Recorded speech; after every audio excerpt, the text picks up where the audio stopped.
What's up, everyone? I am an Air Force officer, and today we're going to talk about the glorious, stressful, caffeine-powered rite of passage known as the Air Force Officer Qualifying Test, or AFOQT.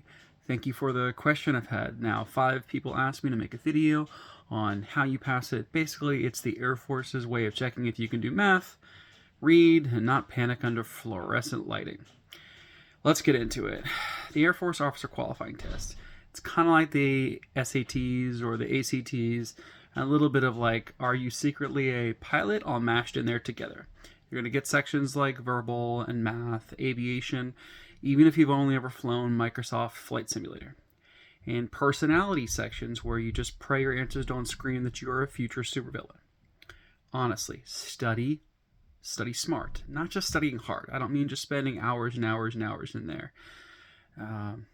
Don't just binge study like you're cramming for finals. Instead, train like a pilot. You're preparing for a mission. There's free AFOQT practice tests. I'll have links for them below in the description. Break your studying into 6 sessions. Don't try to cram it all in. You cannot eat a horse in one day. Focus on understanding concepts, not just memorizing. Yes, you'll see questions that make you say, would I ever need to know this, like your SATs?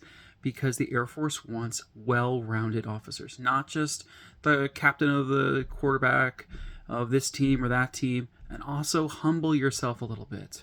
All right, it's test day. On test day, make sure you show up early. You can bring snacks for outside. Don't forget your ID.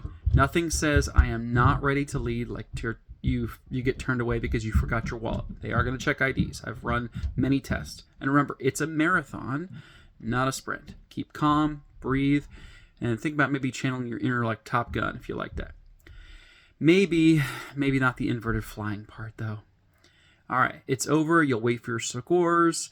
They're pretty fast now that it's digital.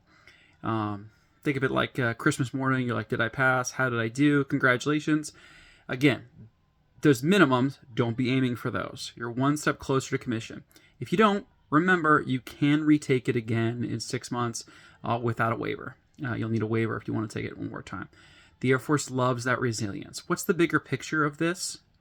At the end of the day, the Air Force Officer Qualifying Test isn't just numbers that are on a page. It's about proving that you've got discipline, determination, and the drive to wear the uniform. Study hard, smart, stay confident, and remember, you're not just taking a test, you're starting a mission.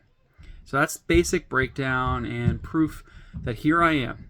I survived the AFOQT, so can you, to go on a commission to become an Air Force officer. If you have questions about Air Force officer qualifying school or officer training school, the life in the Air Force, drop them in the comments below. I'm here to help. And don't forget to like, subscribe, and hit that bell so you don't miss more videos on your journey into the blue. Aim high and go crush that test.